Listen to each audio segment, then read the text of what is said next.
the original slate of Mortal Kombat games are back in the news. So I suppose now is about as good a time as any to mention some hyper-violent video games of the 90s and 2000s. It would seem after the likes of Doom and Mortal Kombat were accepted into the gaming zeitgeist, the floodgates had opened. For a time, developers tried to outgore one another in hopes of captivating a new, bloodthirsty audience. Now, this isn't some high-minded discussion of violence in the media, or even a historical record of it. All these games are just a gory good time. Abadox. Even before MK hit the arcades, the odd game with some off-putting graphics could still be found. And they were always shoot-'em-ups for some reason. Abadox continues this grisly tradition with some mild body horror and goopy innards. The lore is pretty thin. The player is tasked with fighting their way inside and through the body of a massive space alien to destroy the core, as one does. And because it's a shoot-'em-up on the NES, it's basically impossible. Every death sends you back to a checkpoint without any power-ups. But if you do manage to progress, players will find themselves navigating tight corridors and deadly obstacles, alternating between horizontal and vertical perspectives. Thankfully, it's an 8-bit title, so the amount of realism is blessedly limited. Death Duel.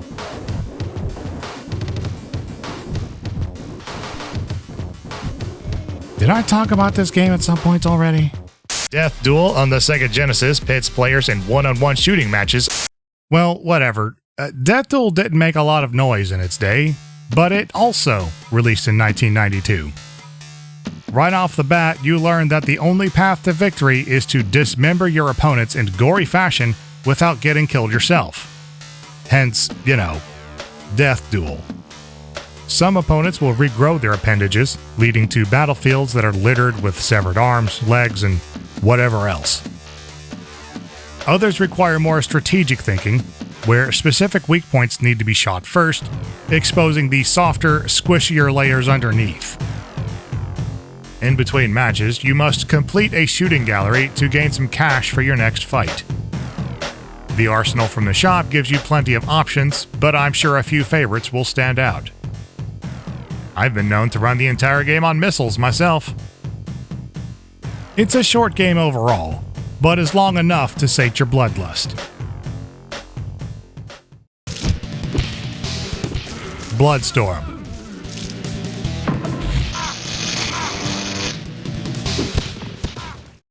You know things are going to be gruesome when you see exposed intestines on the attract mode.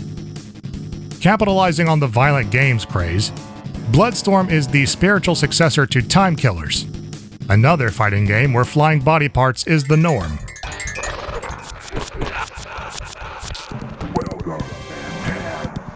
What makes Bloodstorm stand out is the Mega Man-like system of gaining powers as the game goes on. The powers you obtain can be saved with a password and entered on the character select screen.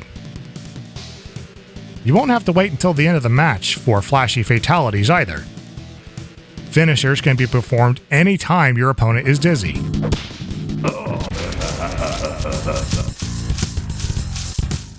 It's not a very polished fighter, but you could do a lot worse for the time when fighting games were dropping every other week.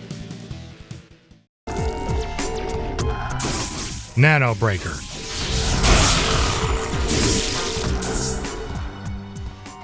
Konami has never been one to shy away from blood and or guts, but this goes way, way over the top.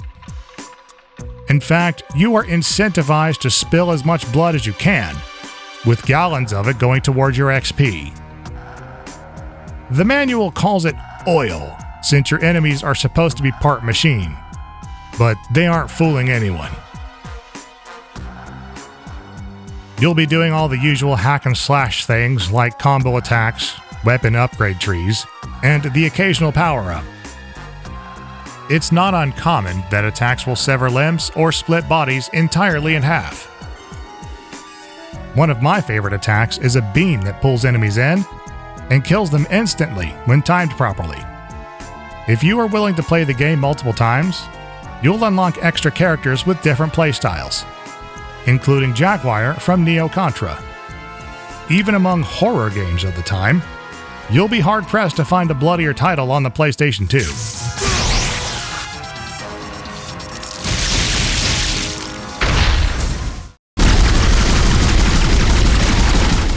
Dead Space.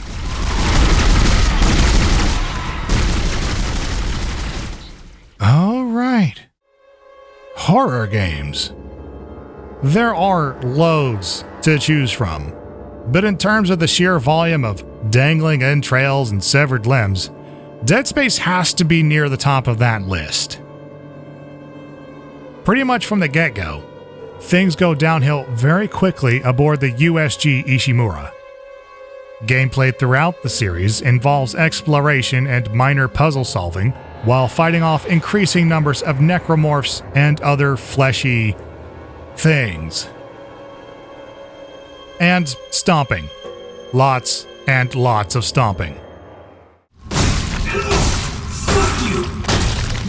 These games also give us what has to be my favorite sidearm in gaming history.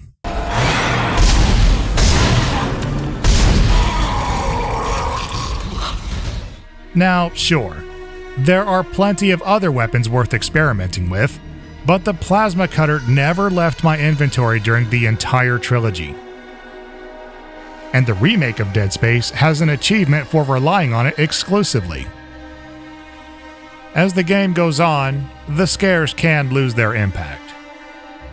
But that plasma cutter always leaves its mark.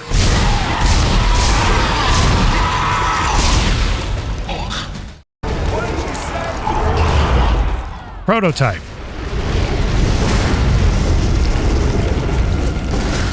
Prototype makes me think of a quote from Command & Conquer Red Alert. When you kill one, it is a tragedy. When you kill 10 million, it is a statistic. Indeed, Prototype features so much death and destruction that the unthinkable number of casualties along the way barely even registers. As you complete missions in the sandbox of Manhattan Island, you can scale buildings, glide through the air, and tear people in half with ease.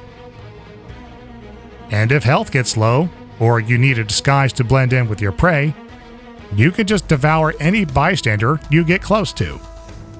Much like other sandbox games, there's plenty to do if you're looking for it, like optional challenges, collectibles, and upgrades to chase after. Though the wanton destruction is what appeals to me, personally. I'm sure there's a plot in here somewhere. The game keeps insisting that there is. My name is Alex Mercer. 3 weeks ago, someone released a lethal virus in Penn Station. I woke up in a morgue. Now I hunt. I kill, I consume, I become. I'm gonna find out who did this to me, and I'm gonna make them pay. But I'm too busy slicing dudes into strip steak to care much about it.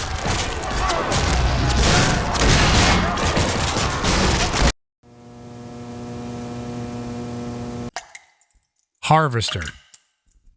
Young man, we really have nothing to say to each other.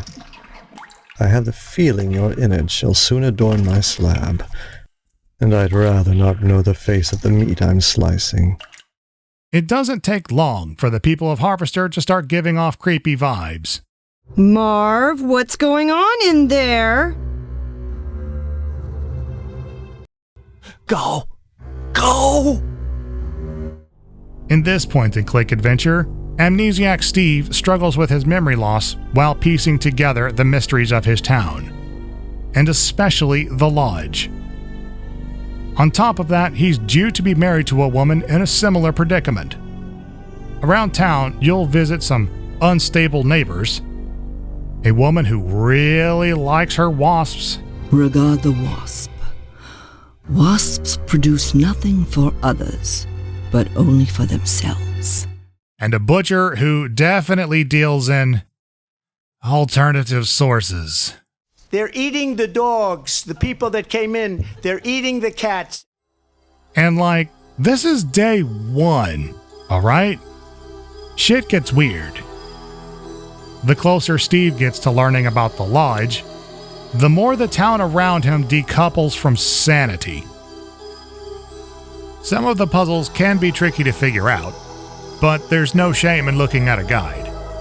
Though I would argue the occasional game over can be just as entertaining.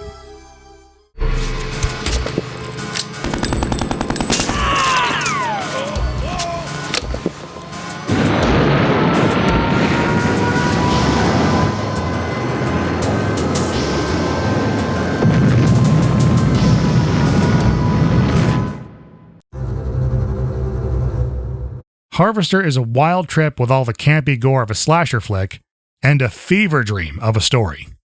The hand that grips the knife that stabs, the ones who move amid the crop and harvest the fruit. So, what were your personal favorite bloody games from the 90s and 2000s? Let me know in the comments. For now, I've been Tom from Mystery Game Fight Club, and I'll see you in the next one. Doodles!